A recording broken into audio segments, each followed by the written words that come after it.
বৌদি, তোমার বয়স বেশি হলেও তোমার ভিতরে এখনো অনেক টাইট। আমি একটু করলে আর পারব না। বৌদি, তোমার ভিতরে এত গরম কেন? আমার এটা তো পুড়ে যাবে। তোমার ভিতরে কি পানি ছেড়ে দিব? নমস্কার বন্ধুরা, আপনাদের সবাইকে স্বাগত। আমার নাম নয়না।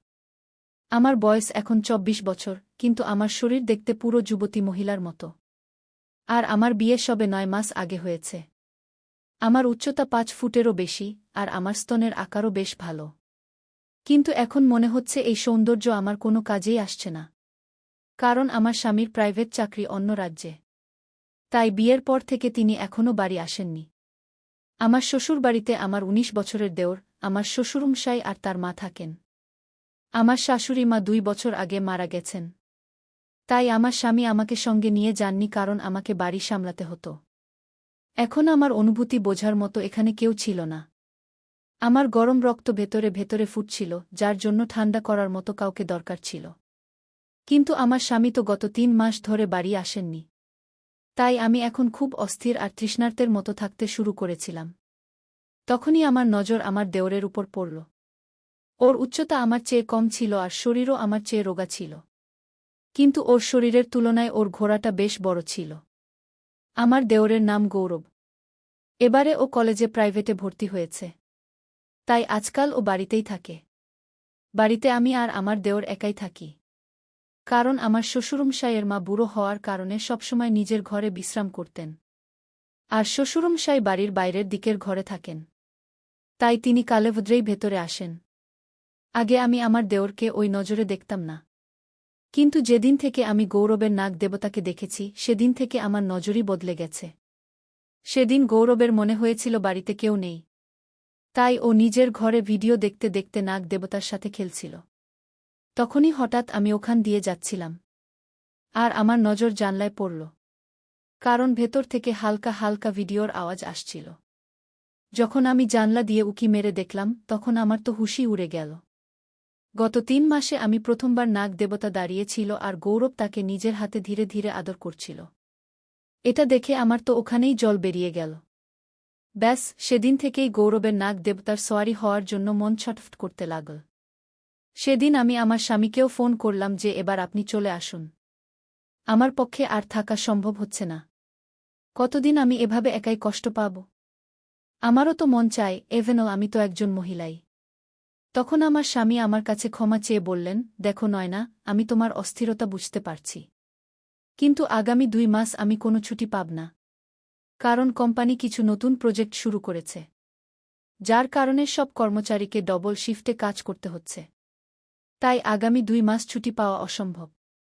ব্যাস, আর ২ মাস অপেক্ষা করো নয়না। তারপর তো আমি এসে তোমার হাল খারাপ করে দেবগু। এই বলে হেসে উনি ফোন কেটে দিলেন। কোনোরকমে সকাল হল। সকালে আমি সবার জন্য চা-নাস্তা বানালাম। আর গৌরবের জন্য স্পেশাল করে ওর ঘরে নিয়ে গেলাম। যেই আমি গৌরবের ঘরে গেলাম, দেখলাম গৌরব তখনও ঘুমাচ্ছে। আর ঘুমের কারণে নাগ দেবতা একদম সোজা হয়ে দাঁড়িয়েছিল। ওটাকে দেখে আমি একদম থাকতে পারলাম না। আর আমি ওটাকে ছুঁয়ে দিলাম। নাগ দেবতাকে ছোঁয়ামাত্র আমার শরীরে যেন কারেন্ট খেলে গেল। কিন্তু তখনই দেখলাম গৌরব জেগে গেছে আর আমার দিকেই তাকিয়ে আছে। এরপর আমি তাড়াতাড়ি পিছিয়ে গেলাম।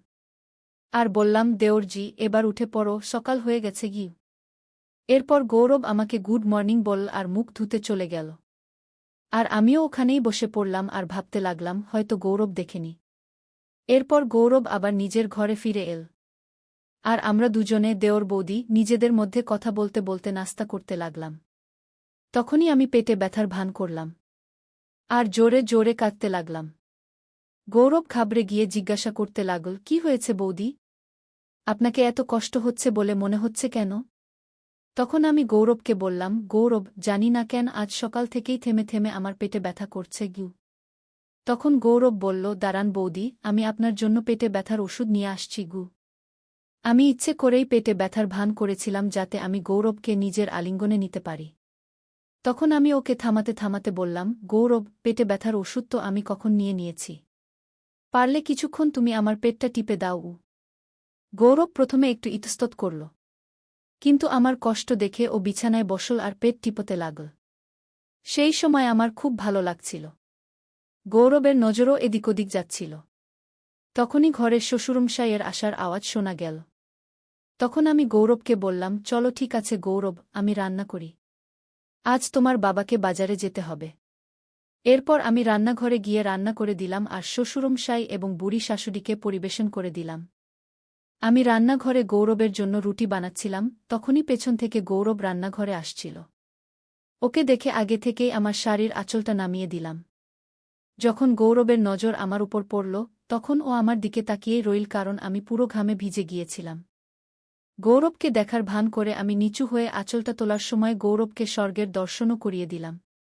তখনই গৌরব বলল, বৌদি, যদি আপনি বলেন তো আমি আপনাকে পাখা দিয়ে হাওয়া করে দিই। তখনই আমি গৌরবকে একটু ঠাট্টা করে বললাম যে কি আপনার বৌদি এত কষ্ট পাচ্ছে, আর আপনি এখনও শুধু কথাই বলে যাচ্ছেন কি। এরপর গৌরব সেখানেই আমার পাশে বসে পাখা দিয়ে হাওয়া করতে লাগল। ততক্ষণে আমার শ্বশুরমশাই বাজারে চলে গেছিলেন। আমি দাঁড়িয়ে দাঁড়িয়ে রুটি বানাচ্ছিলাম, তখন আমি আবার ইচ্ছে করে আমার শাড়ির আঁচলটা নিচে ফেলে দিলাম আর গৌরবকে বললাম যে আজ আমার শাড়ির পিনটা খুঁজে পাইনি, তাই বারবার পড়ছে। গৌরব, একটু এটা ঠিক করে দাও তো। তখনই গৌরব বলল যে না বৌদি, আমি পারব না, আপনি নিজে করে নিন কি। তখনই আমি বললাম যে গৌরব, আমার হাতে আটা লেগে আছে, তাই বলছি, না হলে আমি নিজেই ঠিক করে নিতাম, পাগল। এরপর গৌরব আঁচল ঠিক করতে লাগল। আঁচল ঠিক করার সময় ও একবারও চোখ তুলে তাকায়নি। গৌরব খুবই ভদ্র ছেলে ছিল, তাই মাঝে মাঝে ভাবতাম যে আমি হয়তো ওর সাথে ভুল করছি। কিন্তু আমার ভেতরের অনুভূতিগুলো এত তীব্র ছিল যে আমার ঠিক ভুলের গান ছিল না। আজ আমার শ্বশুরমশাইও বাজারে গেছিলেন আর দুপুরে শাশুড়ি মাও ওষুধ খেয়ে ঘুমিয়ে পড়েন। তাই বাড়িতে আমি আর আমার দেওর ছাড়া কেউ ছিল না। তাই আজ মনে মনে ঠিক করে ফেলেছিলাম যে আজ আমি গৌরবের নাগ দেবতার দর্শন করেই ছাড়ব। কিন্তু গৌরব তখনও আমাকে সেই নজরে দেখছিল না। আজ সারাদিন আমি গৌরবের আশেপাশে ঘুরঘুর করতে থাকলাম আর ওকে ফাঁসানোর চেষ্টা করতে থাকলাম। কিন্তু গৌরবের মন শুধু উচাটন হয়ে থাকছিল। আমার সাথে এদিক ওদিক কথা বলতেও লজ্জা পেত। সন্ধেবেলা আমরা দুজনে বসে খাচ্ছিলাম। তখনই গৌরব শেষমেশ আমাকে বলেই ফেল, বৌদি, মনে হচ্ছে আজকাল আপনার শরীরটা একটু খারাপ যাচ্ছে। তাই আপনি কিছুদিন দাদার কাছে শহরে চলে যান।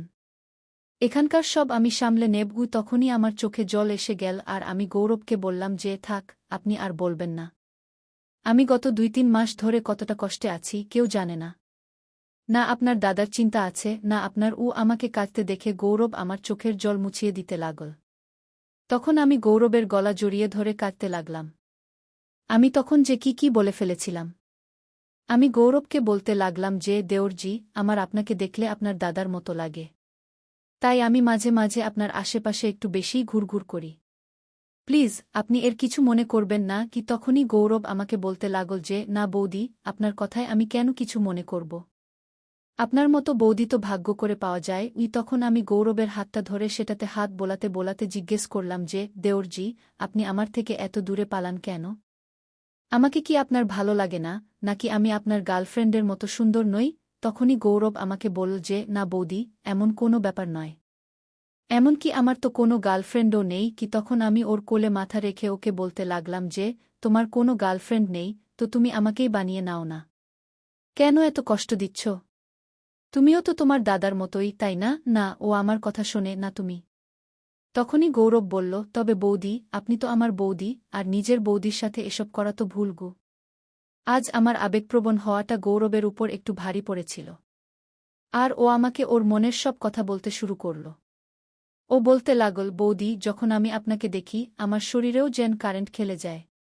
সেদিন যখন আপনাকে ঘামে ভেজা দেখেছিলাম তখন আপনার সাথে গৌরব এতটা বলে চুপ করে গেল। তখন আমি ওকে বললাম, আর বলো না, আমি তো এটাই শুনতে চাই। আমারও ভালো লাগে। যদি তুমি আমাকে আগে বলতে, আমি তো কবে থেকেই তৈরি ছিলাম। খুয়ের পর তো আমি খুশি হয়ে গেছিলাম। আমি কোল থেকে উঠে বিছানায় বসলাম আর গৌরবকে বলতে লাগলাম যে আচ্ছা বলো, দুধ খাবে নাকি? তখন গৌরব বলল, আর বৌদি, এই তো খেলাম, আর এখন দুপুরবেলা সন্ধেবেলা খাব কি? তখন আমি বললাম, আরেও দেওরজি, আপনি তো এখনও বাচ্চাই রয়ে গেলেন। আমি ওই দুধের কথা বলছি না কি। তখনই গৌরবের মুখ লাল হয়ে গেল আর ও লজ্জা পেয়ে চোখ নামিয়ে নিল। তারপর আমি বললাম, এভাবে লজ্জা পেলে চলবে না দেওরজি। এখন আপনাকেই সব করতে হবে কি? তারপর আমি ওকে জিজ্ঞেস করতে লাগলাম, তুমি কি কখনো কাউকে নাগ দেবতার দর্শন করিয়েছ? তখন ও বলতে লাগল, না বৌদি, আমি এখনও কাউকে নাগ দেবতার দর্শন করাইনি। আমি প্রথমবার কাউকে নাগ দেবতার দর্শন করাচ্ছি। কে এই কথা শুনে তো আমি হাসতে লাগলাম আর তাকে বললাম, চিন্তা করো না তুমি, তোমার আর আমার দুজনেরই খুব মজা আসবে। চলো এবার তাড়াতাড়ি তৈরি হয়ে নাও। ও তখনই হঠাৎ করে ঘরের দরজা বাজল। আমি গৌরবকে বললাম, তুমি একটু দাঁড়াও, আমি দেখে আসি কে। হয়তো শ্বশুরমশাই এসেছেন। খুঁজেই আমি বাইরে গিয়ে দরজা খুললাম, তো আমি দেখে অবাক হয়ে গেলাম, কারণ সামনে আমার স্বামী ছিলেন। তখনই আমি চমকে গিয়ে বললাম, আপনি তো? তিনি বলতে লাগলেন, কেন, কি ব্যাপার হল আমার জান? আমি তো আজ আপনার পতিদেব সাক্ষাৎ প্রকট হয়েছেন। অনিল আমাকে দরজা থেকেই কোলে তুলে নিল আর বলতে লাগল, চলো আজ তোমাকে দিনের বেলায় তারা দেখাই। আজ থেকে পুরো 3 দিন পর্যন্ত আমি তোমাকে শ্বাসও নিতে দেব না। তখনই আমি তাকে বলতে লাগলাম, চলো বাচ্চাদের মতো কাজ ছাড়ো আর এবার নিচে নামাও, গৌরব দেখে ফেলবে। কিন্তু সে মানল না আর সোজা আমাকে নিজের ঘরে নিয়ে গেল। কিছুক্ষণ পর আমি তার জন্য খাবার বেড়ে দিলাম আর সেও ফ্রেশ হয়ে এল। গৌরবও তার সাথে দেখা করল আর আমরা 3 জন দুপুরের খাবার খেলাম। আমি তাকে জিজ্ঞেস করলাম, আপনি তো বলছিলেন যে আগামী 2 মাস পর্যন্ত কোনো ছুটি পাওয়া যাবে না। তাহলে কিভাবে এলেন? তো সে বলতে লাগল, শুধু তোমার জন্যই এসেছি। খাবার খেয়ে আমরা সবাই বিশ্রাম করতে লাগলাম আর বিকেল পর্যন্ত শ্বশুরমশাইও এসে গেলেন। তো সবাই খুব খুশি ছিল। অনিলও তার অনেক কথা শোনাতে লাগল আর রাতে খাবার খেয়ে আমরা ঘুমিয়ে পড়লাম। আমি সেই রাতে অনিলের সাথে অনেক কথা বললাম আর সেও অনেক কথা বলল। কিন্তু সে দিনের বেলায় ক্লান্ত হওয়ার কারণে আধ ঘণ্টাই নিতে পারল। কিন্তু 3 মাস পর সেই আধ ঘণ্টায় আমি স্বর্গের মতো আনন্দ পেলাম। এবার অনিল 5 দিন থাকল আর এই 5 দিনে সে আমার খুব খারাপ অবস্থা করে দিয়েছিল। দেওয়ার পর আমি ঠিকমতো চলতেও পারছিলাম না। সে দিনেও আর রাতেও, ঘরেও আর এমনকি বাথরুমেও নিতে শুরু করেছিল। এই 5 দিন কখন কেটে গেল আমি একদমই বুঝতে পারলাম না। যদিও সে 3 দিনেরই ছুটি নিয়ে এসেছিল, কিন্তু আমি তাকে জোর করে আরও 2 দিন রেখে দিলাম। কারণ এবার কে জানে আবার কবে ফেরা হবে। অনিল এবার ফিরে গিয়েছিল আর আমিও খুব খুশি ছিলাম। এমনকি আমার তো তখনও ঠিকমতো চলা যাচ্ছিল না। কিন্তু এই 5 দিনে আমি গৌরবকে তো ভুলেই গিয়েছিলাম আর আমি তার সাথে বেশি কথাও বলিনি। অনিলের আসার 3য় দিন পর থেকে গৌরবকে ঘরে দেখা যায়নি। যখন আমি অনিলকে জিজ্ঞেস করলাম, তখন সে বলল যে সে দেখা করার জন্য তার মামার বাড়ি চলে গেছে। অনিলকে গিয়ে পুরো 5 দিন কেটে গিয়েছিল আর গৌরবও তখনও আসেনি। তো আমার চিন্তা হতে লাগল যে গৌরব আমার উপর রেগে যায়নি তো। তাই আমি সাহস করে তার মামির বাড়ি ফোন করলাম। তার মামির সাথে কথা বলার পর আমি গৌরবের সাথে কথা বললাম আর তাকে জিজ্ঞেস করলাম, কি হয়েছে নয়ন দেওরজি? নিজের বৌদির উপর রেগে গেছ নাকি? ফোনে তো গৌরব ঠিকঠাকই কথা বলল আর সে বলল যে, না বৌদি, ঘরে মন লাগছিল না, তাই ভাবলাম কোথাও বাইরে ঘুরে আসি। তারপর আমি জিজ্ঞেস করলাম যে, এবার বাড়ি কবে আসবে? তো গৌরব বলল যে, কাল বা পরের মধ্যে চলে আসব। এই কথা বলার পর আমি তাকে বললাম যে, না, তোমাকে কালকেই আসতে হবে। তুমি জিনিসপত্র গুছিয়ে নাও আর কাল চলে এসো। প্রথমে তো গৌরব মানেনি, কিন্তু আমি জেদ করে শেষ পর্যন্ত তাকে রাজি করিয়েই ছাড়লাম। পরের দিন গৌরব বাড়ি চলে এল আর সে শুধু আমাকে নমস্কার করল আর নিজের ঘরে চলে গেল। দুপুর পর্যন্ত কিছু বলল না আর খাবার খেয়ে ঘুমিয়ে পড়ল। তখন আমি বুঝতে পারলাম যে গৌরব আমার উপর রেগে আছে। তাকে মানানোর জন্য দুপুরে আমি তার পছন্দের সুজির হালুয়া বানালাম আর তার ঘরে দিতে গেলাম। আমি স্নান করে লাল রঙের শাড়ি পরলাম আর তাকে খুশি করার জন্য একটু সাজগোজও করে নিলাম। আমি তার সামনে গেলাম তো সে বিছানায় শুয়ে ফোন দেখছিল আর আমাকে দেখে বসে পড়ল। আমি তার পাশে গিয়ে বসলাম আর নিজের হাতে তাকে হালুয়া খাওয়াতে লাগলাম। তখনই গৌরব বলল যে, খাইও না বৌদি, আমার খিদে নেই। টেবিলে রেখে দাও, আমি পরে খেয়ে নেব। আমি জানতাম যে গৌরব আমার উপর রেগে আছে। তাই আমি তার হাত ধরলাম আর তাকে অনুরোধ করতে লাগলাম যে, এবার মেনে নাও দেওরজি, আর কত জ্বালাবে নিজের বৌদিকে? সেদিন তোমার দাদা এসে পড়েছিল, তো তাতে আমার কি দোষ? আমিও জানতাম না যে সে এসে পড়বে গু। তখনই গৌরব বলল যে, না বৌদি, সেই ব্যাপার নয়। আমি আপনাকে আগেই বলেছিলাম যে এসব ভুল। এভাবে তো আমরা দাদাকে ঠকাচ্ছি। তখনই আমি বললাম, এই নাও, তুমি তো এখনও সেই পুরনো বস্তাপচা কথাগুলো নিয়ে বসে আছো। আমি ভাবলাম তুমি আমার জন্য রেগে আছো। আমি তোমাকে আগেও তো বলেছি যে তুমি আমার ততটাই পছন্দের যতটা তোমার দাদা। এতে ঠকানোর কথা কোথা থেকে এল?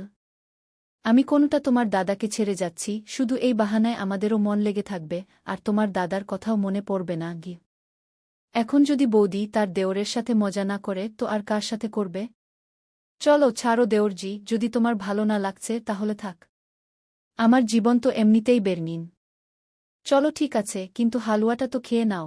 কবে থেকে ঠান্ডা হচ্ছে? চুয়ের পর গৌরব হেসে বলল, আচ্ছা, এখন হালুয়া খাওয়াবে নাকি দুধও খাওয়াবে? সেদিন তো আপনি খুব বলছিলেন যে দেওরজি দুধ খেয়ে নাও, তখনই আমি গৌরবকে চিমটি কেটে বললাম, দুধ তো তোমার দাদা খেয়ে গেছে। এখন তো তোমাকে আমাকে দেখেই কাজ চালাতে হবে গু। আর এমন বলে আমরা দুজনেই হাসতে লাগলাম। এরপর গৌরব আমার সাথে পুরোপুরি খুলে গেল। তারপর সে জিজ্ঞেস করতে লাগল, আচ্ছা বৌদি বলো, সেদিন কি হয়েছিল যখন দাদা এসেছিলেন? তখন আমি মজা করে তাকে বলতে লাগলাম, জানি না তোমার দাদা কোনো গুলি খেয়ে এসেছিলেন। আমার তো এখনও ব্যথা করছে। গত 5 দিনে উনি আমাকে ঠিক করে ঘুমাতেও দেননি গি। তখনই গৌরব বলল, বৌদি আপনার মতো সুন্দরী বউ থাকলে কেউ কি করে ঘুমাতে পারে? তখনই আমি বললাম, দেখো দেওরজি, আমাকে বেশি মস্কা মেরো না। যদি কিছু চাও তো সোজাসুজি চেয়ে নাও। আমি আপনাকে মানা করব না। আসলে একটাই তো দেওর আমার। তখনই গৌরব বলল, আচ্ছা তো বলো তাহলে আমাকে কবে দেবে? তখনই আমি বললাম, সঠিক সময় এলে দিয়ে দেব। এত তাড়াহুড়ো করো না। তো গৌরব বলল, বৌদি আচ্ছা তাহলে বেলুনগুলো নিয়ে খেলতে দাও। তারপর আমি বললাম, আরে বাবা, এতে জিজ্ঞাসার কি আছে? যখন মন চায় তখন খেলে নিও। গৌরব তার জীবনে প্রথমবার বেলুন ছুঁয়েছিল, তো তার তো ছুতেই বেরিয়ে গেল। আমি গৌরবকে বললাম, কি হলো দেওরজি, কেমন? তো গৌরব লজ্জা পেয়ে বলল, আমার তো বেরিয়ে গেল বৌদি। তখনই আমি হেসে জিজ্ঞেস করলাম, কি বেরিয়ে গেল? তো গৌরব বলল, সেটাই যা বেরোনোর থাকে। খুয়ের পর আমরা দুজনেই জোরে জোরে হাসতে লাগলাম। তখনই আমি বললাম, দেওরজি আপনি তো খুব নরম বেরোলেন। এইভাবে গৌরব আমার সাথে খুব মজা করত আর আমিও তার সাথে খুব মজা করতাম। ও আমার কাজে সাহায্য করত। আমি আর গৌরব দিনে খুব মজা করতাম, আর এর ব্যাপারে আমি অনিলকেও বলতাম। তো সেও খুশি হতো যে চলো ভালোই, তোমার মন লেগে আছে কি? গৌরবের দুধ খেতে খুব ভালো লাগত। তো সে দিনের বেলা সবসময় দুধ খাওয়ার জিদ করত। কিন্তু এখনও আমার গৌরবের চোখে খারাপ কিছু দেখা যায়নি। ও খুব সোজাসরল ছিল। আমি যা বলতাম তাই মেনে নিত। এই কারণে আমার ওর উপর খুব আদর আসত। ও সবসময় নেওয়ার কথা বলত। কিন্তু সে এখনও নেনি। কারণ ওর মনে এখনও এটাই চলত যে এটা ভুল। কিন্তু যদি ও নিতে বলত তো আমি মানা করতে পারতাম না। এখন ও ওর গার্লফ্রেন্ডের কথাও আমাকে বলত, বাইরের ছেলেদের কথাও বলত, আর সবসময় মজা করত। এইভাবে ও কখনো আমাকে অনিলের অভাব বুঝতে দেয়নি। তো বন্ধুরা, এই ছিল গৌরব আর তার বৌদি নয়নার গল্প। কেমন লাগল? কমেন্টে অবশ্যই জানান। আর চ্যানেলে প্রথমবার এসেছেন আর আগে এমনই রোমাঞ্চকর গল্প শোনার জন্য চ্যানেলকে সাবস্ক্রাইব করুন। আবার দেখা হবে একটা নতুন স্টোরিতে। ধন্যবাদ।